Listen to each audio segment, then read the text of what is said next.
we'll get you out of here so you can blow your nose. Yeah. So.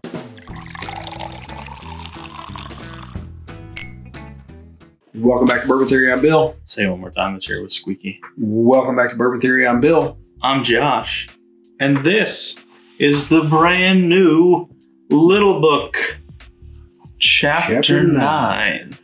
Good old None for Granted. Because they put everything in the kitchen sink in it. 121.8 proof. This has 8-year-old Kentucky straight rye whiskey, and then 11-year-old and 8-year-old Kentucky straight bourbon whiskey, and then 2 7-year-old Kentucky straight bourbon whiskeys. So a little bit younger of a blend, I think, than maybe not your average Little Book, but certainly I think the Little Book Infinite was older. So would this be a BOURYE? Yeah. Yeah, it would. We may have to put this in our BOURYE comparison. It would qualify. Yeah.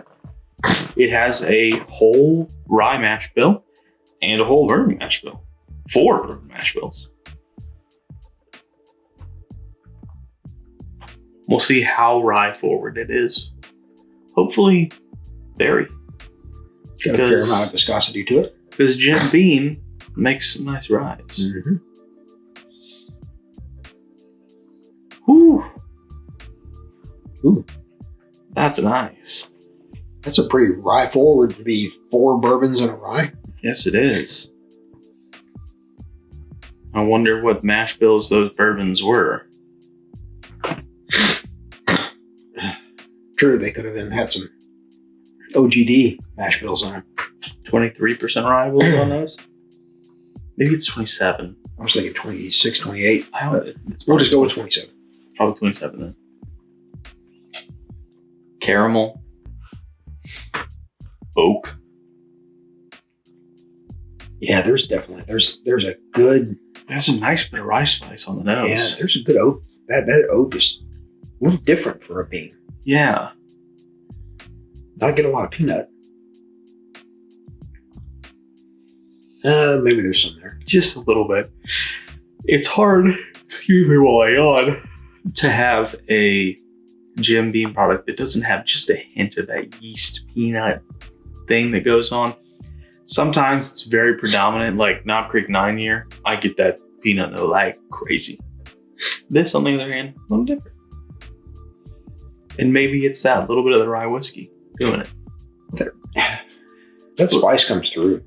But it is Kentucky rye whiskey. And if anybody knows anything about Kentucky rye whiskey, there's a fair bit of corn in Kentucky rye whiskey. It's almost always like a 51 to 55% rye and like a 40 to 30% corn. True. Which is maybe why it just barely crosses the threshold. Yeah, which is maybe why it's pretty rare for me to like a Kentucky rye. Well, we got one coming up you like. True. Good point. It is 13 years old, though. Maybe that's the difference. If you know what Kentucky rye we're talking about, leave it in the comments.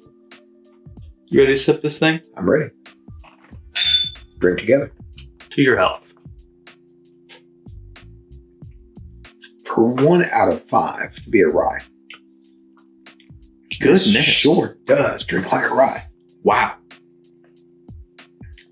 Very, very rye spice predominant. Yes. The oak is coming in now. Yeah, heavy oak on the finish. Just a little bit of caramel through the front and mid palate. You get a little honey vanilla as well. Yeah. But man, heavy rye spice.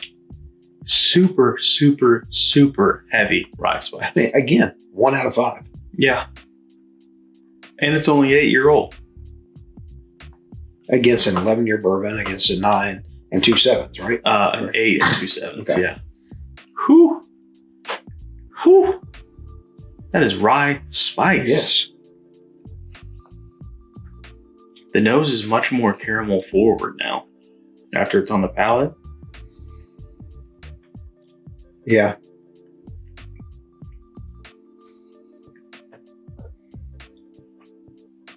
Yeah, just a little more caramel. Everything else seems to be roughly the same. A little more peanut now for me. Yeah. Yeah. A little, yeah. The yeasty notes coming through a little bit more. Almost, there's a little bit of like to your point, yeasty dough type thing in it. On the back end, if that makes sense, of the nose. Yeah.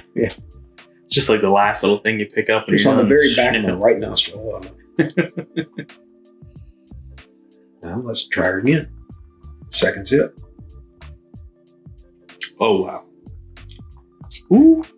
The rye is there. It's not quite as forward as it was on first sip. It's smacking my back palate now, though. That's the thing. It skipped the front. That's where I was going. Yeah. Skip the front, move back. Let a lot more of that sweetness come through on the front and mid, and then just attack the back palate with that oak. But it went away. It's lingering. The oak is hanging, but the rice, the rice spice is lingering just a little bit for me. Oh man, this was very light in the glass. I was a little surprised by the intensity of that rice spice. Yeah, so was I. So was I. My only detraction for this is that it's a little too reliant on that rice spice. Yeah, I would have expected the bourbon to come through more. Yeah, I would expect to get a little bit more of a caramel or a butterscotch to come through, which is very normal for Knob Creek and Jim Beam products. Or Booker's or Booker's 30th we have, and that's very sweet, but also very proofy, so you get that spice to it too. This doesn't have very many oak spices to it. It's almost exclusively rye spice. Yeah, like I said, I mean, you're doing 1 against 4.